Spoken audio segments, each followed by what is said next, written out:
আজকে আমরা দেখব ঢাবির ২৩-২৪ সেশনের ইংরেজি প্রশ্ন এবং বোঝার চেষ্টা করব কোন টপিক থেকে কতগুলো প্রশ্ন আসে এবং এক্সাক্টলি ফার্স্ট পেপার থেকে কতগুলো, গ্রামার থেকে কতগুলো, মেমোরাইজিং পার্ট থেকে কতগুলো প্রশ্ন আসছে এবং কোন টপিকগুলো গ্রামার পার্টের বেশি ইম্পর্টেন্ট অ্যান্ড আমাদের কোথায় ফোকাস করলে ঢাবি বি ইউনিটের ইংলিশ প্রিপারেশনটা ইজি হবে।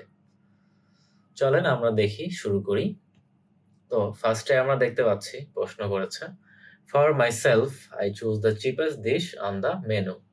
তো এটা একটা কমপ্লিটিং সেন্টেন্স নামে একটা টপিক আছে, আমরা সবাই ক্লাস 8-9 থেকে এটার সাথে পরিচিত। একটা সেন্টেন্সের পার্ট থাকবে, পরের পার্ট আমাদের করতে হবে। অনেক সময় ফার্স্টের পার্ট থাকে না, পরের পার্ট দেওয়া থাকে। তো এখানে লাস্টের পার্টটা আমাদের কমপ্লিট করতে হবে, এই জন্য আমি লিখছি এখানে কমপ্লিটিং সেন্টেন্স। তো এটার অ্যান্সার হবে C. For myself, I chose the cheapest dish on the menu and that was a mutton chop. এখানে এ নাম্বারটা কেন হবে না? এ নাম্বারটা যদি আমরা পড়ি, এখানে লেখা আছে and was that. তো আমরা যখন একটা অ্যাসার্টিভ সেন্টেন্স লিখি তখন কি ভার্বটা কোনো সময় এরকম শুরুতে আসে? এখানে যেরকম আছে was that. was that থাকলে একদমই ভুল হবে। আমাদের লিখতে হবে কি that was a mutton chop. that was a হ্যান-ত্যান, যেটাই বলি। আচ্ছা, পরের কোশ্চেনটা দেখি। How many times dash you have abroad. আচ্ছা, how many times have you been abroad. এটা একটা টপিক আছে, এমবেডেড কোশ্চেন্স। এক্স্যাক্টলি এটা এমবেডেড কোশ্চেন্স এর মধ্যেও পড়ে না, এটা অ্যাকচুয়ালি WH কোশ্চেনের যে স্ট্রাকচার আছে এটার মধ্যে আমরা ফেলতে পারি। যে হ্যাভ সবসময় আমাদের কোশ্চেন করার ক্ষেত্রে ইউজ হবে। এখানে ডিড যদি থাকে তাহলে ডিডটা শুরুতে বসবে, হাউ থাকলে হ্যাভ কোথায় হবে, এই টাইপের কিছু কোশ্চেন আছে আমাদের এমবেডেড কোশ্চেনের মধ্যে অথবা WH কোশ্চেন টপিকটার মধ্যে। চলেন ৩ নাম্বারটা দেখি আমরা। How does junk food dash from fast food. তো জাঙ্ক ফুড এবং ফাস্ট ফুডের মধ্যে যেই পার্থক্য, এটার জন্য আমাদের পড়তে হবে কি অ্যাপ্রোপ্রিয়েট প্রিপোজিশন। এই যে ডিফার ফ্রম, এটা যদি আমরা না পড়তাম যে ডিফার ফ্রম মানে কি, ডিফার ফ্রম মানে বোঝাচ্ছে যে কিভাবে এটার থেকে এটা আলাদা। তো এটা তো আমাদের যদি মনে না রাখতে পারি অথবা যদি আমরা আগে থেকে না পড়ে আসি, আমরা তো গেস করলে পারবো না। আমার মনে আছে আমার প্রশ্ন এটাই, আমি এখানে ডিফারেন্ট দিয়ে আসছিলাম, আমি গেস করে দাগায় দিয়ে আসছি, কিন্তু আমার ভুল হয়েছে বাসায় এসে আমি দেখি। তো এটার জন্য আমার পড়তে হবে কি ৩ নাম্বারের জন্য অ্যাপ্রোপ্রিয়েট প্রিপোজিশন। তো ৪ নাম্বারটাও আছে, কিন্তু এটা হচ্ছে শুধু প্রিপোজিশন, এখানে অ্যাপ্রোপ্রিয়েট প্রিপোজিশন না, এখানে একটু বোঝার ব্যাপার আছে ৪ নাম্বারটায়। ৪ নাম্বারে বলছে she was selected from dash 400 competitors। তো এটার যদি আমি বুঝায় বলতে চাই, এইখানে দেখেন 400 competitors আছে। ১ জন ২ জন থাকলে আমরা বলতে পারি between। আর এই 400 তো অনেক কয়টা, মানে এখানে সংখ্যা না। ২ এর মধ্যে হলে আমরা বলতে পারি যে between, কিন্তু ২ এর অধিক হয়ে গেলে আমরা কি বলবো? সেখানে among বলতে হবে। এজন্য এটা হবে কি among। She was selected from among 400 competitors। তো এটার জন্য আমার কি পড়তে হবে? preposition must be। আসেন ৫ নাম্বারটায় চলে যাই আমরা। কি বলছে? She has been the principal of the school dash the last 5 years। এখানে হচ্ছে কি for the last 5 years, এটাও একটা প্রিপোজিশন থেকে আসছে। তো আমরা দেখতে পাচ্ছি অ্যাপ্রোপ্রিয়েট প্রিপোজিশন থেকে আসছে ৩ নাম্বার, প্রিপোজিশন থেকে ৪ নাম্বার, ৫ নাম্বার প্রশ্নটাও কি প্রিপোজিশন থেকে আসলো। তার মানে পরপর ৩টা প্রশ্ন আমরা প্রিপোজিশন থেকেই দেখতে পাচ্ছি। এজন্য মেমোরাইজিং পার্ট খুবই গুরুত্বপূর্ণ ইংলিশের জন্য। প্রিপোজিশন, গ্রুপ ভার্বস, তারপর স্পেলিং, এই টাইপের প্রশ্নগুলো থেকে আর কি অনেক মার্ক ইজিলি ক্যারি করা যায় যদি আমরা শুরু থেকে পড়া থাকে আমাদের টপিকগুলো। তাছাড়া গেস করতে হবে, যেটার ফলাফল আমি নিজেও জানি, আপনারাও জানেন। ভালো হতে পারে, নাও হতে পারে, 50-50। তো আমরা রিস্কে না যেয়ে এই টপিকগুলো বেশি পড়ে ফোকাস রাখবো এখানে। তো ৬ নাম্বারটা, ৭ নাম্বারটা আমরা দেখি, চুজ দ্য কারেক্ট অ্যাডভার্ব। আচ্ছা, এই যে choose the noun, choose the verb, choose the adjective, এই টাইপের টপিকগুলো এক্স্যাক্টলি আসছে হলো পার্টস অফ স্পিচ থেকে। তো আমাদের যেটা শিখতে হবে সেটা হচ্ছে identification of parts of speech. এটা খুবই important, identification of parts of speech. Identification মানে আমাদের বিভিন্ন পার্টস অফ স্পিচ দিয়ে জিজ্ঞেস করবে যে কোনটা কোন পার্টস অফ স্পিচ। আমরা যেহেতু পড়ে আসছি ক্লাস 9, 7, 8 থেকে, তো আটকানোর কথা না যেহেতু আমাদের, তাও আমরা এই টপিকটার উপর বেশি ফোকাস করব। যে অ্যাডভার্বের লাস্টে কি থাকে, নাউনের লাস্টে কি থাকে, কিভাবে অ্যাডভার্ব থেকে নাউন হচ্ছে, নাউন থেকে প্রিপোজিশন হচ্ছে, এগুলোর ব্যাপারে আমাদের ধারণা রাখতে হবে। তো এখানে কারেক্ট অ্যাডভার্ব হচ্ছে কি প্রিটিলি। আমরা জানি যে অ্যাডভার্বের লাস্টে কি যোগ হয়? প্রিটি থেকে প্রিটিলি ly যুক্ত হয়। ly যুক্ত ম্যাক্সিমাম শব্দই কি অ্যাডভার্ব। তারপরে ৭ এবং ৮ নম্বর এই দুইটাই আসছে কি সিনোনিম অ্যান্টোনিম থেকে। তো আমরা দেখতে পাচ্ছি প্রিপোজিশন, সিনোনিম অ্যান্টোনিম এই টপিকগুলো মেমোরাইজিং পার্ট, মুখস্থ পার্ট। এই টপিকগুলো থেকেই বলতে পারেন আমরা 40% মার্ক ক্যারি করতে পারবো যদি ভালো প্রিপারেশন থাকে আমাদের। তো অ্যানসিয়েন্ট এর অ্যান্টোনিম হচ্ছে কি? কন্টেম্পোরারি। এটা হচ্ছে অ্যানসিয়েন্ট এর মানে হচ্ছে কি প্রাচীন। আর কন্টেম্পোরারি মানে কি সমসাময়িক। তারপর অ্যানিমোসিটি সিনোনিম চাইছে, অবশ্যই এনিমিটি। এটা মানে হচ্ছে শত্রুতা। এনিমিটি মানে শত্রুতা। তো এই দুইটা গেল ৭-৮ সিনোনিম অ্যান্টোনিম। তারপরে ৯ নম্বরে কি বলছে? Choose the correct option. তো এখান থেকে আমরা দেখতে পাচ্ছি ৪টা অপশন দেওয়া আছে।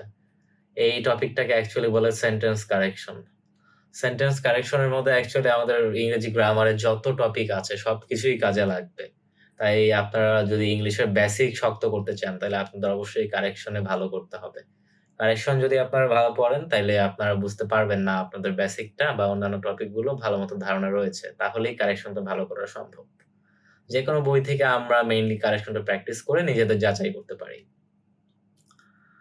তো এই কারেকশন টপিকটা আমাদের বি ইউনিটের জন্য খুবই ইম্পর্টেন্ট। এটা একটা ভার্সেটাইল টপিক আমরা বলতে পারি। বিসিএস তারপরে ক্যাডেট কোচিং যারা আমরা করেছি ছোটবেলায় তাদের জন্য এটা নতুন কিছু না। তো এখানে কি আছে? How does the food affect Purnima's lifestyle? How the food affect Purnima's lifestyle. তো এখানে হাউ এর পরে ডাজ আছে। আমরা সবাই জানি কোশ্চেন করার সময় হাউ ডাজ এই জিনিসটা বেশি কারেক্ট হয়। তারপর বলছে how does the food effect.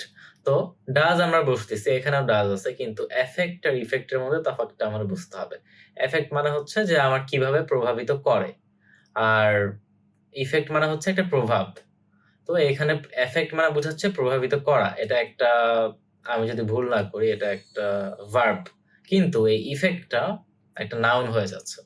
তো এফেক্ট পূর্ণিমা লাইফস্টাইলকে খাবারটা কিভাবে প্রভাবিত করে। তো এই এফেক্টটা আমার বোঝাচ্ছে যে এটা একটা ভার্বের মতো কাজ করতেছে, যে একটা খাবার কিভাবে তার জীবনে লাইফস্টাইলে প্রভাব বিস্তার করে। তো এখানে ইফেক্ট না হয় কি হবে? এফেক্ট হবে। তো কারেকশন সিম্পলি আমাদের একটা টপিকে হবে না, অনেক কয়টা টপিকের ধারণা রাখতে হবে কারেকশনে ভালো করার জন্য। তো আমরা দেখি ১০ নাম্বার কোশ্চেন কি বলছে। Which word is মিসস্পেলড?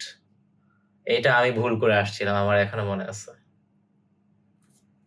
এটার মিসস্পেলড মানে কি? ভুল। কোনটা ভুল? অবশ্যই ভুল কি? রিসিপ্ট। এটার কারেক্ট উচ্চারণ কি? RECEIPT receipt. এই যে এটা কি? এটা ছিল হচ্ছে স্পেলিং। এটা মেমোরাইজিং পার্ট। তাহলে মেমোরাইজিং থেকে কিন্তু অনেক কোশ্চেন হচ্ছে। আমরা একটু আগে কি দেখে আসছি? মেমোরাইজিং থেকে কি হইছে? উপরে হইছে সিনোনিম, অ্যান্টোনিম, প্রিপোজিশন। তারপরে এখানে দেখলাম কারেকশন। অলরেডি ৫টা কোশ্চেন আমরা পেয়ে গেছি মেমোরাইজিং পার্ট থেকে। তারপরে কি বলছে ১১ নম্বরে?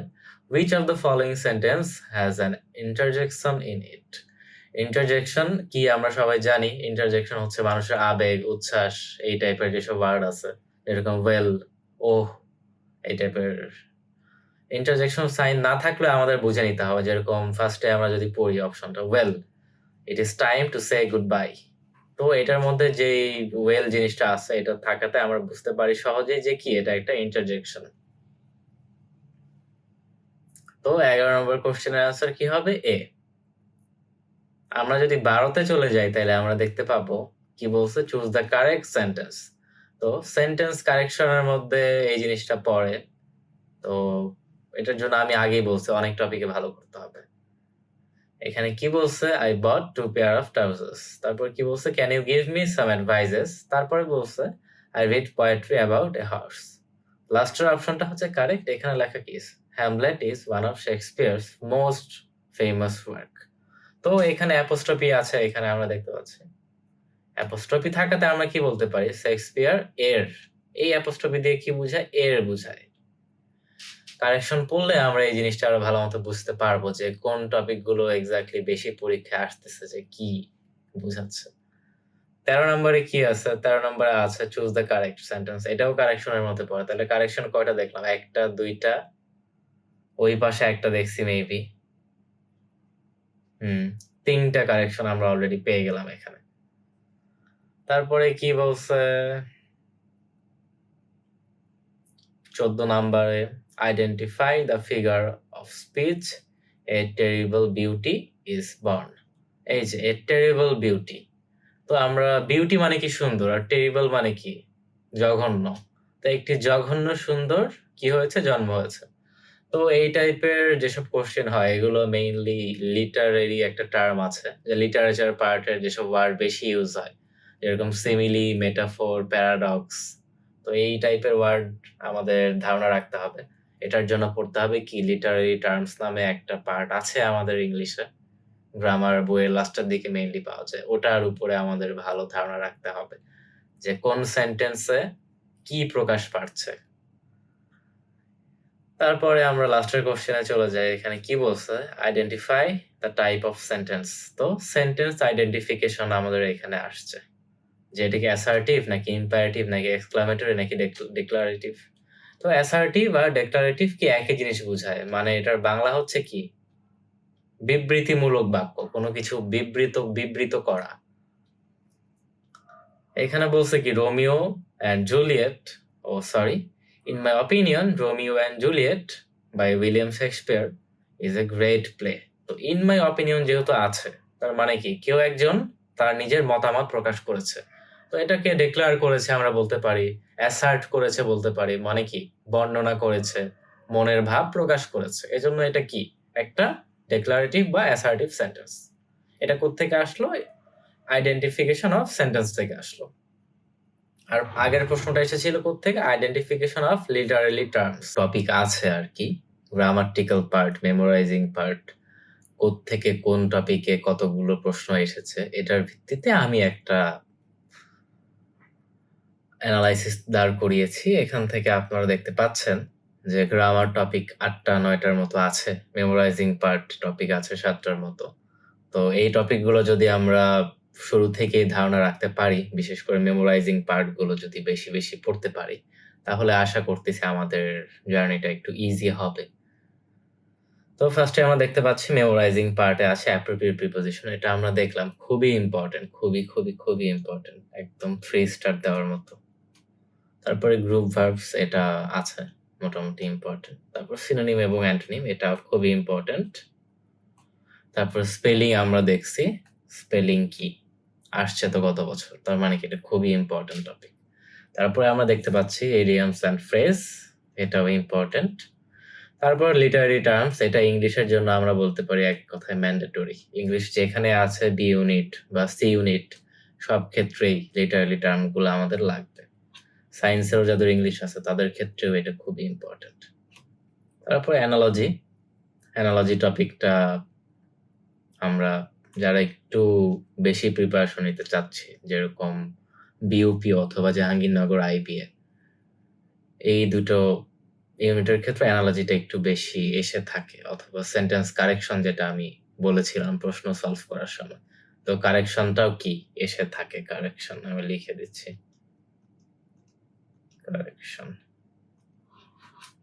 কারেকশনটাও এসে থাকে। তারপরে গ্রামাটিক্যাল পার্টের মধ্যে পার্টস অফ স্পিচ আইডেন্টিফিকেশন, এটা one of the most important. এটা একটা বলতে পারেন বেসিক ইংলিশের, যে নাউনের সাথে কি যোগ করে এটা অ্যাডজেক্টিভ হচ্ছে, কোন ফর্মটা অ্যাডভার্ব, কোনটা প্রিপোজিশন, এই টপিকগুলো আমাদের আলাদা করতে শিখতে হবে। তো identification of parts of speech খুবই ইম্পর্টেন্ট পার্ট গ্রামারের মধ্যে। তারপরে আছে sequence of sentence and tense. সেন্টেন্সের যে স্ট্রাকচারগুলো আছে, টেন্স আছে, এটাও আমাদের জানতে হবে, যাতে আমরা আলাদা করতে পারি কোশ্চেনের এমসিকিউ এর মধ্যে কোনটা কোন সেন্টেন্স, কোনটা কোন টেন্স। তারপরে সাবজেক্ট ভার্ব এগ্রিমেন্ট, এটাও খুবই ইম্পর্টেন্ট। সাবজেক্ট ভার্ব এগ্রিমেন্ট সম্পর্কে যদি ধারণা না থাকে তাহলে আমরা কি সহজে আইডেন্টিফাই করতে পারবো না যে কোন সেন্টেন্সটায় ভুলভাবে ভার্ব ইউজ করা হয়েছে, সাবজেক্টের সাথে কোন ভার্বটা ঠিক কোন ভার্বটা ভুল। তারপরে রাইট ফর্মার ভার্ব যদি আমরা না জানি তাহলে আমাদের ভার্ব আইডেন্টিফিকেশন খুবই কঠিন হবে, বিশেষ করে রং এবং রাইট সেন্টেন্স আইডেন্টিফাই করা। থাকবে যে which is correct, which is incorrect. এখানে যদি ভালো করতে চাই তাহলে আমাদের রাইট ফর্মার ভার্বস এবং কি সাবজেক্ট ভার্ব এগ্রিমেন্ট এই দুটোই সমান ধারণা রাখতে হবে। তারপরে কি আছে কন্ডিশনাল সেন্টেন্স। অনেক সময় ফিল ইন দ্য গ্যাপস হিসেবে কি কন্ডিশনাল সেন্টেন্স দিয়ে দেয়, তারপর আমাদের এটি কি গ্যাপটাকে ফিল আপ করতে হয়, এজন্য কি লাগে কানেক্টরস লাগে। তো এই দুটো একসঙ্গে যদি আমরা পড়ি তাহলে ভালো ধারণা রাখতে পারবো। তারপর ফ্রেজ অ্যান্ড ক্লজ এবং মডিফায়ার্স, এই দুটো খুবই ইম্পর্টেন্ট, বুঝে বুঝে পড়তে হবে যে ফ্রেজ কখন হচ্ছে, ক্লজ কখন হচ্ছে। ফ্রেজ মানে কি বুঝাচ্ছে, শব্দগুচ্ছ। ক্লজ মানে কি বুঝাচ্ছে, বাক্যাংশ। এগুলো মেইনলি আর কি কমপ্লিটিং সেন্টেন্সের ক্ষেত্রে বেশি লাগবে। মডিফায়ার্স আমার স্পেসিফাই করতে হবে যে কোন মডিফায়ার দিয়ে কি বুঝাচ্ছে। তারপরে ন্যারেশন অ্যান্ড ভয়েস। ন্যারেশন আমরা ক্লাস 6-7 থেকেই পড়ে আসছি। তো বিশেষ কিছু ন্যারেশন আছে যেগুলো অ্যাডমিশন, চাকরি এসব বাজারে বেশি আসে। তো ওগুলো সম্পর্কে ধারণা রাখতে হবে আমাদের ন্যারেশন সম্পর্কে। ভয়েস চেঞ্জ, বিশেষ কিছু ভয়েস আছে, ওই বিশেষ ভয়েসগুলো আমাদের বেশি বেশি প্র্যাকটিস করতে হবে, কারণ নর্মাল ভয়েস আমরা অনেকেই রাখি যার ধারণা, কিন্তু ওই স্পেশাল কেসগুলো সম্পর্কে ধারণা থাকে না। অ্যাডমিশনে ওই কেসগুলো থেকে আসবে, ন্যারেশনের কেস, ভয়েসের কেস, বিশেষ যেই কেস। তারপরে কমপ্লিটিং সেন্টেন্স, এটাতে ভালো করতে হলে আমাদের অবশ্যই right form verb, subject verb agreement, phrase and clause, connectors সবকিছু মিলায় আর কি কমপ্লিটিং সেন্টেন্স। এটাই ভালো করতে হলে উপরের ম্যাক্সিমাম টপিকগুলো আগে শেষ করে আসতে হবে। তারপরে আসতেছে কি প্রিপোজিশন। ফার্স্টে আমরা মেমোরাইজিং পার্টে কি দেখছি, অ্যাপ্রোপ্রিয়েট প্রিপোজিশন। কিন্তু অ্যাপ্রোপ্রিয়েট প্রিপোজিশন ছাড়াও আমরা বিভিন্ন রকম প্রিপোজিশন আছে, যে অ্যামং, বিটুইন এর টাইপের কিছু রুল আছে। তো এটার জন্য আমাদের কি করতে হবে, প্রিপোজিশন টপিকটা আলাদাভাবে পড়তে হবে। যে কোনো গ্রামার বই থেকে আমরা প্র্যাকটিস করব যে কোন প্রিপোজিশন গুলো বেশি আসছে। তো আজকে আর কথা না বাড়ে এই পর্যন্তই। আশা করি পরের ভিডিওগুলো টপিক বাই টপিক আসবে এবং আমি একটি প্লেলিস্ট তৈরি করার চেষ্টা করব। তো এটা দিয়ে আমাদের ইংলিশের অ্যানালাইসিস পার্ট শেষ হয়ে যাচ্ছে। পরবর্তীতে আমি বাংলা, ইংলিশ, সাধারণ জ্ঞান প্রত্যেকটা প্লেলিস্টে আলাদা আলাদা ভিডিও দেওয়ার চেষ্টা করব। সবাইকে সাথে থাকার জন্য ধন্যবাদ।